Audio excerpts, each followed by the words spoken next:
Tier 2 is signal score, say 41 to 69. I mean, this is just a given number here. It does not need to be this. This is where the planning and strategy comes into the picture. The content needs to be engaged, early stage research. Okay, so what we call as the top of the funnel leads. Right? They are just doing early stage research, they are finding more about you. They are a startup, they may not be exact ICP match, or maybe they are ICP match, but they are just on the research stage. Good, right? Then you put them into tier 2. Okay, you do partial enrichment. You don't have to know everything about them. Do partial enrichment and put them into nurturing sequences, nurturing work, and monitor them and how they are engaging with your nurturing sequences, right? And workflows. So moderate signal, tier 2, partial enrichment. That means you save hot credits in doing that. You don't enrich everything. You don't have to find out everything about these ICPs, these leads. That means you save money in the process.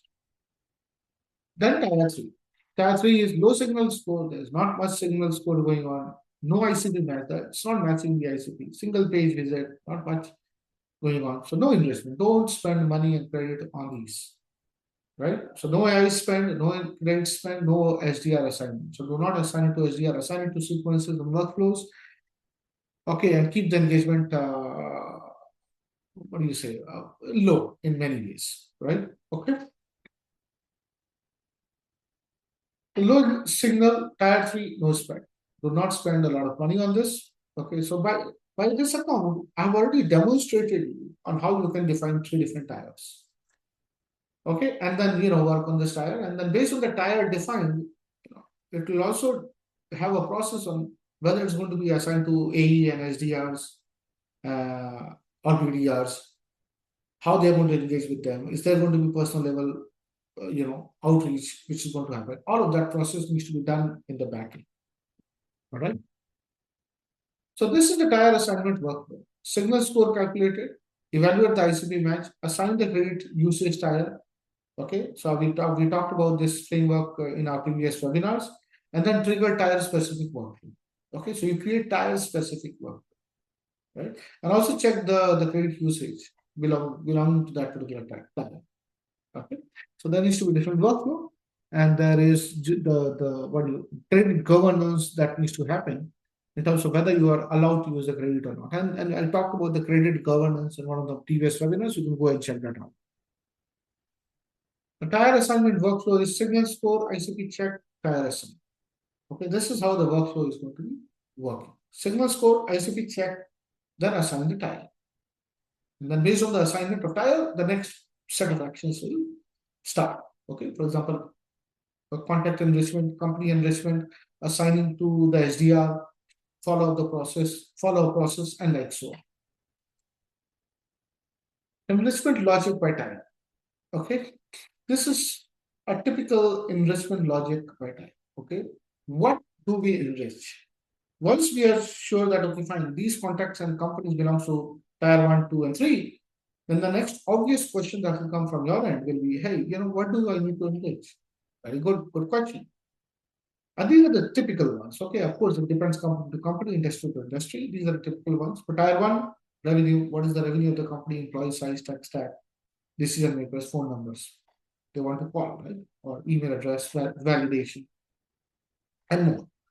Okay, whether they got a M&A funding, you can add more. That is where the planning and the strategy comes into the picture. Tier 2 is industry, employee size, website validation.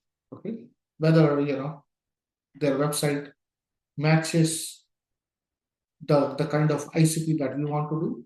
Okay, we can do website validation in tier 1 as well. That means you go to their website, go analyze their website using AI, and see whether they belong to the right kind of target audience that you want to reach out. Makes sense? Whether they belong to the ICP. And tier 3 is no enrichment. Just don't do enrichment. Don't spend money on that. Okay? Just put them into a workflow or a sequence. Just do formal follow-up. Tier 1 deep data, tier 2 basic data, tier 3 don't enrich. So simple principle we follow, it works really well. Now, this is typically how we see the impact of this process. Before the tier model, 8,000 enrichments per month. After tier model, we have seen only 3,000 enrichment per month. Same pipeline, lower spend. Okay, the output is same, but the spend is much lower, and that's the goal, right? Okay, old versus new, and we have done those testings and for multiple clients, and we have saved a lot of money in the process. And it really works. It's not just about saving money. Also, it's also about creating more efficient processes, because you don't want your SDR and BDR to just be busy whole day, and then your pipeline not growing, right? So it's not just about saving money. It's also about creating the right kind of infrastructure for your sales team to succeed. So then the next level is, once the investment happens, the next level is the sales activation. What do we need to do? Okay, in terms of process, with respect to tier one, tier two, and tier three. Okay, the enrichment has happened, the ICT has been masked, the enrichment has happened. Now, what's next? You go ahead and create a workflow, create an immediate SDR task, assign it to SDR, create a Slack alert, create an AI summary of the account or the lead, assign it to a particular sequence, quick sequence, and then do enrollment to certain workflows. Okay, that is what general activity of tier one is. Tier two is just put them into a workflow or nurturing campaign, like educational campaign, monitor signal changes, and then keep monitoring it. Tier three, passive marketing only, maybe push them into newsletter, and then send a newsletter once a month. That's pretty much it. All right. Simple. If you follow this simple process, life will be easy. Okay. Before you go ahead and do complicated, try to achieve the simple and then move on from there. Many of the customers, they come to us and then they just want, hey, I want to revamp everything. I want to just become the modern company. And it doesn't work like that. You got to do the basics first. Once the basics is in place, when the data is cleaned up, the systems are in place, the processes are in place, then you go to the next level. It takes a little bit of time. Sometimes it takes months or even years. It's worth it, right? 10 years of confusion was there. Now you want everything to change in 2 weeks. It doesn't work. Maybe it will take another 1 year. That spending that 1 year is much better than another 10 years of confusion. That is what my suggestion is to many companies that when they come to us. Okay, all right. So tier one means act now, tier two means nurture, tier three does not mean ignore, it also means passive nurturing. Okay, I think that's a better word to use. Measuring tier performance. How do you measure the tier performance? Tier one, tier two, tier three, we talked about it. SQL rate by time. How many SQLs are creating? What is the conversion rate by time? Right? What is the credit used by time? What is the pipeline value by time? These are all the KPIs that you can set. Revenue pattern. I mean, I suggest not to immediately jump into revenue. The sales management process always says first look at the activity, then look at the output. Many of the businesses, they are more inclined towards, just look at the output. What is the revenue? What is the, where to first check the activity and then, look at the output. So the activity first, SQL rate, conversion rate, credit used, pipeline value. Then you look at the revenue, whether the revenue is actually being generated per tier one. Okay. The tier one is continuously generating more of SQL rate and conversion rate and credit and pipeline and revenue as compared to other tier. That means you are at the right direction. Or else there's something wrong with the entire planning and strategy.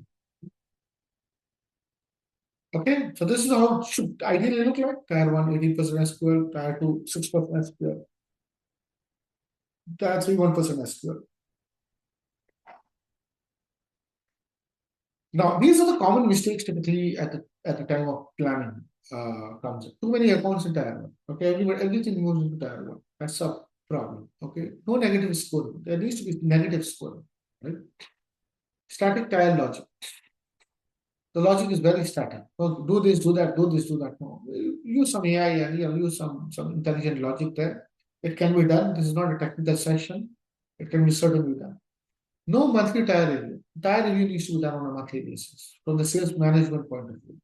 And AI is not created by tier. AI needs to be created. Okay, credit needs to be created. Not everybody is supposed to use the credit. Okay, that's the whole point. Over tiering means overspend. Remember that. So generally, we suggest our customer to keep 3 tiers. If you have got 10 tiers, then more confusion, more work, more spending. Okay, so keep the tire low, keep it simple. Okay, three is generally enough for most of the cases, but sometimes you need to have more, and that we totally understand that. So this is the implementation roadmap that we should follow, and don't worry about the timeline. This is just for the demonstration purpose. Okay, there needs to be milestone based approach. Define the signal threshold. What signal is more important to you? Website visitor, job changes, hiring change, M&A acquisition, whatever is the signal which is more important to you, just put that. Create tire properties. Okay, create the tire, activate the ABM in spot. Build gated enrichment workflows. This is where a lot of work goes into this, and it takes more than 1 week, trust me. And add activation rules. Okay, that means once everything is done, how you're going to activate it, assign it to the SDR, and then build tire dashboard. The final step is, of course, to create reports and dashboards, right, to monitor everything. So define, assign, gate, activate, and then measure. That's the simple framework that we follow. Okay, in terms of implementation. Okay, so these are the key takeaways. ABM doesn't always scale by enriching more, it scales by enriching smarter. And tire-based enrichment turns budget into precision. So precision ABM is what we always try to achieve, and this session is part of that. I hope that you like this session. We intend to create more content on this subject. Please do write down in the comment section if you have any questions. If you want more content like this, write down in the comment section. We'll add more. Please do like the video if you have liked it. Let us know how it has helped you, and let us know how we can improve these content. We intend to create more such content in the coming days. Please do subscribe to our channel. Please like us and follow us on LinkedIn, and I'll see you in the next one. Thank you.